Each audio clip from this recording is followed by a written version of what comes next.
তো নমস্কার বন্ধুরা, চলে এসেছি আজকের একটা নতুন রেসিপি নিয়ে। আজকের বানাবো মিষ্টি একটা রেসিপি। তো আজ বানাবো খাজা, ওই যে পুরীতে দীঘাতে পাওয়া যায় না যে খাজাটা, ওই খাজাটা বানাবো। তো দেখুন, এখানে প্রথমে আমি 1 কাপের মতন ময়দা নিয়েছি, তার সঙ্গে ঘি দিয়ে ভালো করে ময়ন দিয়ে মাখিয়ে নিয়েছি। নিয়ে দেখুন ছোট ছোট করে কিছুক্ষণ রেখে দিয়েছিলাম, 1 ঘন্টার মতন মাখিয়ে রেখে দিয়েছিলাম। দিয়ে তারপরে আমি এসছি, এই যে ভালো করে দেখুন একদম মানে নরমও হয়ে গেছে, খুব নরম নয় আর খুব শক্ত নয়। তো এইবারে আমি রুটিগুলো বেলে নেব। তো একদম পাতলা পাতলা করে বেলবো। পাতলা পাতলা করে বেললে কি হয়, জিনিসটা খেতেও সুন্দর লাগে আর ভালো মচমচেও হয় জানেন।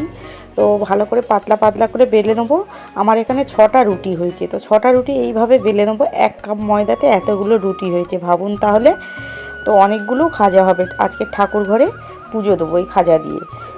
আমার গোপাল আছে, গোপালকে দেবো, ভোগ দেবো গোপালকে। তাই ভাবলাম যে একটু মিষ্টি বানিয়ে ফেলি, বৃহস্পতিবার তো তাই। তো দেখুন এইবারে রুটিগুলো একভাবে মানে একে একে সাজিয়ে দেবো। প্রথমে আমি একটু তেল ব্রাশ করে দিচ্ছি, রিফাইন অয়েল, আপনারা ঘিও দিতে পারেন। ঘি আর তেল আমি একসঙ্গে মিক্সড করে নিয়েছি, আপনারা চাইলে শুধু ঘিও দিতে পারেন।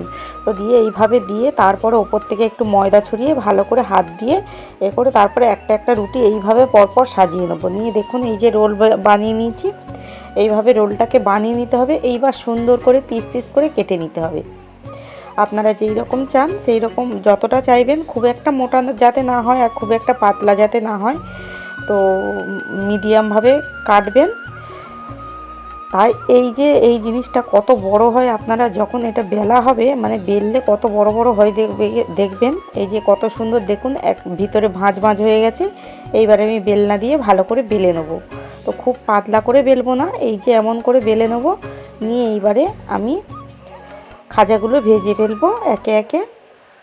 তেলটাকে খুব হিট করবেন না, হালকা মানে গরম হবে, তখন আমি খাজাগুলো দিয়ে সুন্দর করে লাল লাল করে ভেজে নেবো। না হলে কী হবে, ভিতরের এই যে মোটা অংশটা ভাজা হবে না, কিন্তু গাটা দেখবেন ভালো ভাজা হয়ে গেছে। তো এবারে এখানে 1 কাপের মতন চিনি নিয়ে নিচ্ছি আর 1 কাপ নিয়ে নেবো জল। দিয়ে আমি এইবারে এটাকে একটা সিরা বানিয়ে নেবো। ফুটিয়ে সিরাটা যখন দেখবেন হাতে চিট দিয়ে, তো যখন একটু চিট মতন এসে যাবে তখন গ্যাসটা অফ করে দেবেন। তো দেখুন আমি একদম হালকা আঁচে ভেজে নিচ্ছি। তো কত সুন্দরভাবে ফুলে উঠছে দেখুন।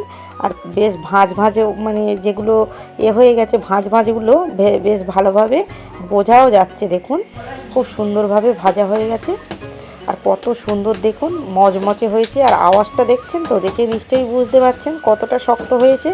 খুব শক্ত নয়, মুচমুচে টাইপের হয়েছে। তো এইবারে আমি এই যে শিরাটা বানিয়ে নিয়েছি তার মধ্যে আমি খাজাগুলোকে দিয়ে দেবো। দিয়ে চামচের সাহায্যে ওর গায়ে আমি রসটা ভালো করে মাখিয়ে দেবো। দিয়ে এইবারে একে একে তুলে নেবো।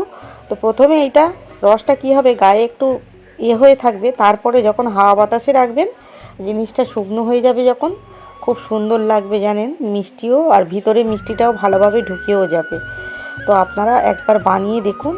আমি ঠাকুরকে ভোগ দিয়েছি, আপনারা বাড়ির জন্যেও বানাতে পারেন আর ঠাকুরকে ভোগ দিতে পারেন। যাদের খাজা খেতে ভালো লাগে, বাড়িতে কম সময়ের মধ্যে আর 1 কাপ ময়দাতে দেখলেন তো কতগুলো খাজা হয়েছে, 1 থালা খাজা হয়েছে। আর খুব বেশি সময়ও লাগে না জানেন, অল্প সময়ের মধ্যে বানানো যায়। তো আপনারা চাইলেই একবার বানিয়ে নিতে পারেন। তো কেমন লাগলো এই ভিডিওটা কমেন্টে জানাবেন। আর সবাই ভালো থাকবেন। আবার দেখা হচ্ছে নেক্সট ভিডিওতে। খাজাগুলোতে মিষ্টিটা একদম মানে ভালোভাবে ঢুকে গেছে দেখছেন। আর একটা ভেঙে আপনাদেরকে দেখাই, দেখুন একদম যে পুরীর যে খাজা হয় সেই রকম কতকটা দেখতে হয়েছে। তবে পুরীর খাজাটা একটু মোটা করে, আমি পাতলা পাতলা করেছি, আপনারা চাইলে মোটাও করতে পারেন, কোনো অসুবিধা নেই। কত সুন্দর দেখুন ভাঁজ ভাঁজ হয়ে মানে ভাজা হয়েছে, কত সুন্দর লাগছে। তো কেমন লাগলো কমেন্টে জানিও। আর সবাই ভালো থাকবেন।